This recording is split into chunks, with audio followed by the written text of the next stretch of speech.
Hello, my name is Ms HAURUM. I work in the European Commission in the DG Trade in the unit dealing with sanitary and phytosanitary matters, also called the SPS. I'm honored to be here today to explain to you the concept of the EU as a single entity. So what is this concept of EU as a single entity exactly? We know that this is a unique concept for the European Union, and the fact is that the European Union is not one country, but it's 27 member states. We know that this also might be a concept that is a bit difficult to understand for countries outside of the EU, because we don't see this level of integration and harmonization of legislation in any other unions in the world of countries. The European Union has for many years made huge effort in harmonizing the legislation on animal and plant health requirement, as well as on food and feed safety requirements. And this is now defined at EU level instead of at national level. With this huge harmonized legislation, the EU-wide laws, we have harmonized legislation on the whole food production, the whole food chain from farm to fork, but also on import and export. So in all its diversity, the EU is actually a single entity when it comes to food and feed legislation and animal and plant health. You will see on the screen we have a reference to the EU food law, the food law number 178 from 2002. And this is the legal basis of the harmonized legislation. But what is also very important in this food law is that any product exported from the EU to any trading partners should comply with all the high standards in the EU. This concept of the single entity is also very important when we are dealing with our trading partners in our discussion and negotiation with trading partners. And we often have this question, what is the legislation in this and that member states on African swine fever, on salmonella or plant pests? And well, our answer is always the same, because the legislation is the same and it applies equally to all countries within the EU. And this is a very important matter. So, what are the benefits of the EU as a single entity? Well, for us it's very clear. We see huge benefits from the single entity concept, because we can operate a single market within the EU.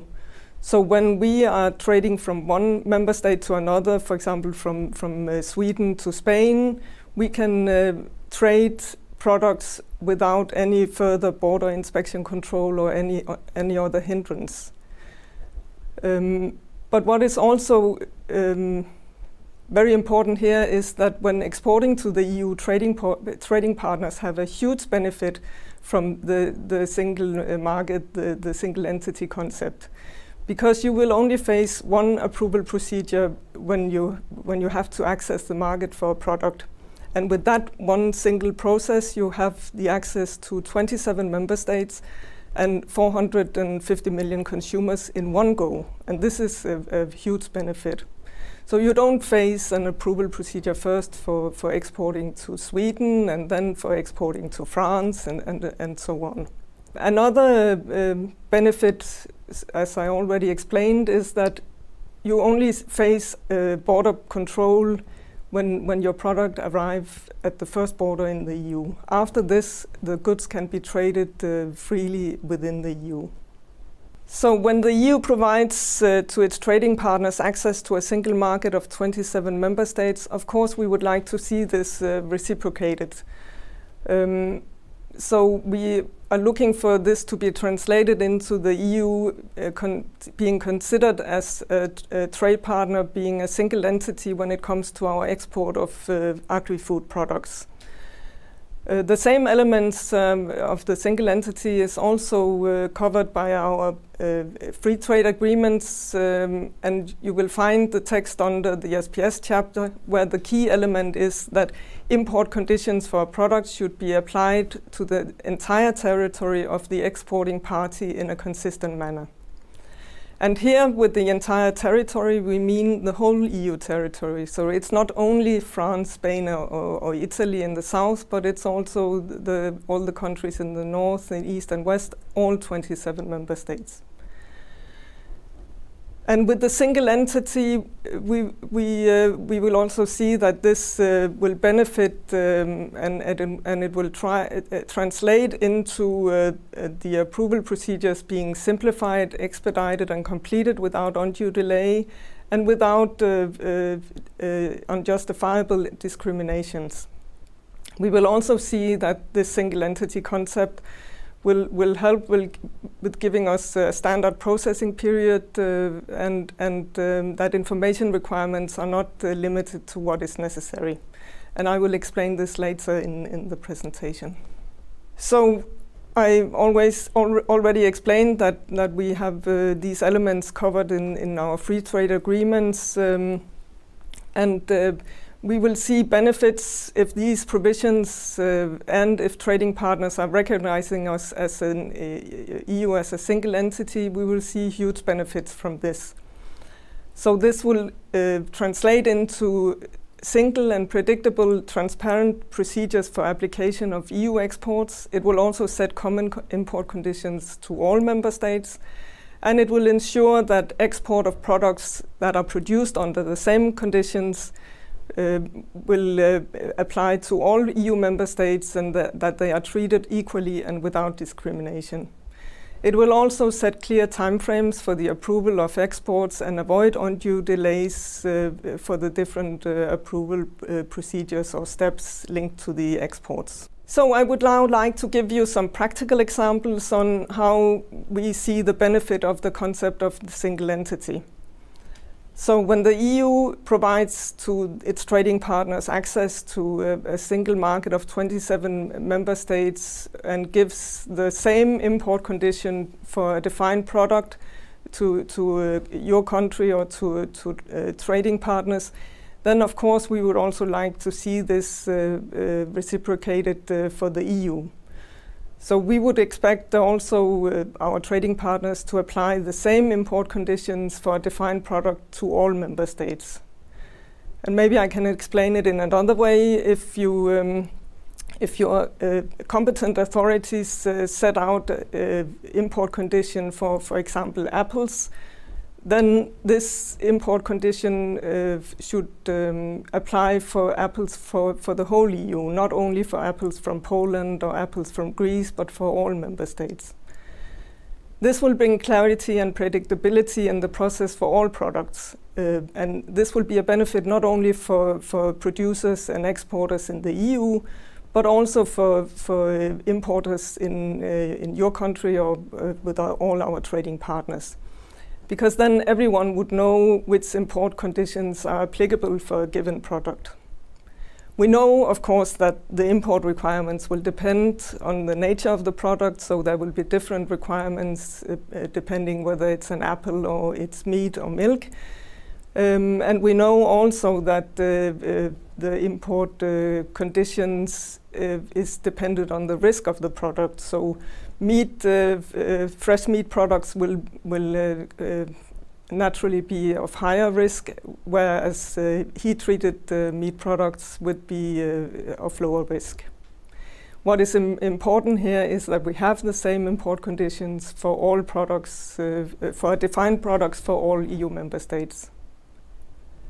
So the second example I will give you on the concept of the single entity and how it is beneficial for all parties is the repeated request we sometimes face. So what we are looking for is to avoid repeated requests from our trading partners that have already been answered by one member state. What we see is that I could give an example. What we see is that trading partners, when they are asking for information from a member state, if they are conducting an approval for different member states, they ask for the same legal basis for different things on animal diseases, food safety, or plant health. And we are looking for avoiding this duplication because it's time consuming, and it's always the same legislation because the member states, they operate in this single entity and in harmonized legislation in the SPS area. So avoiding repeated requests is really a very good example on how the single entity can benefit for all parties, both in your country, for the competent authorities in your country, but also for the member states in saving time and resources. The third example I will give you is in terms of transparency in the import procedures and in giving tentative timelines and about informing regular between the parties on the state of play of applications. This is another issue that is very important and will be beneficial for both parties, because then everyone will know what are the different steps in the import procedures. And this goes on both for importers in your country, but also for exporters and producers in the EU. And it gives clarity and predictability for all trading partners.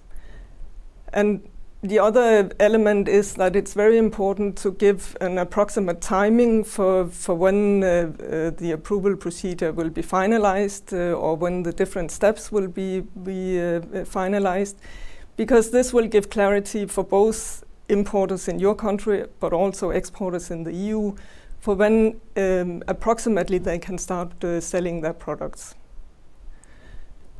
The last element is the regular dialogue between the parties of the competent authorities in your country, but also within the member states and the Commission, is that we regularly inform each other what is the state of play of the import approval applications.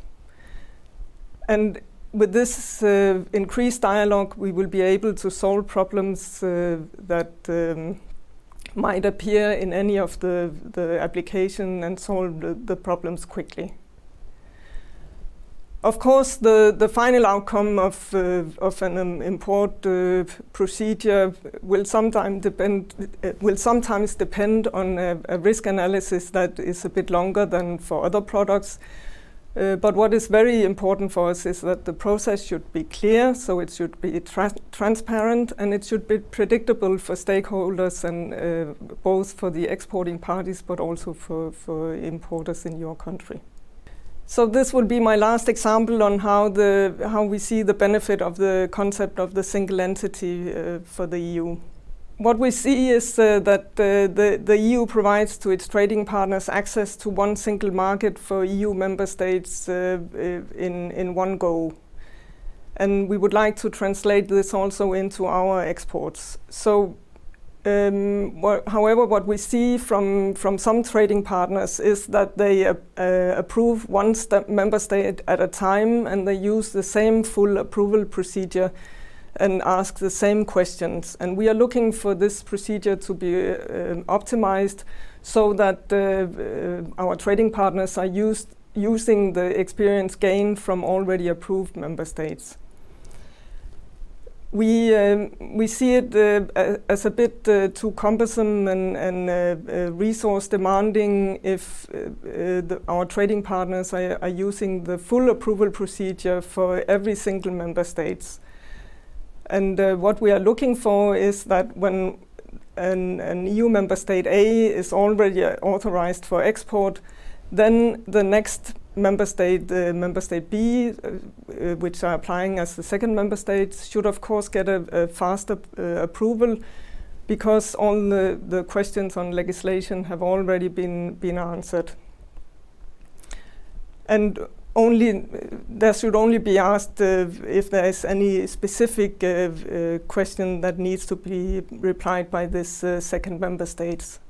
So what we are really looking forward to here is to avoid repeated requests that is time-consuming, and these repeated requests have already been answered by the previous member state, and we are looking for this to be a stepping stone for the following member states to be approved faster. So allow me to conclude on my presentation. I have now explained the single entity concept, and it entails that all the EU member states, they produce and export food on the basis of harmonized legislation in the EU.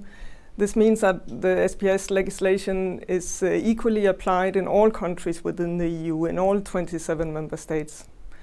At the same time, when our trading partners are exporting to the EU, they get access to the EU market, 27 member states, 450 million consumers in one go, in one approval procedure. Of course, we would like to see this translated into to the same treatment for the EU, so that EU is considered as a single entity when it comes to our exports of the agri-food products. And here we will see that the single entity will be beneficial for both parties, both for our trading partners, but also for the EU, because it will be time limited in limiting the resources used for the approval procedures, and it will translate into single, predictable and transparent procedures for the application or the approval procedures of exports. And it will translate into common import conditions for all EU member states. All EU member states will be treated equally and without discrimination. And we will have clear timeframes set for the approval of export, and we will avoid undue delay because the procedures will be optimized by using the experience gained by already approved member states. And with this, I concluded my presentation. Thank you very much for listening. I hope you liked it.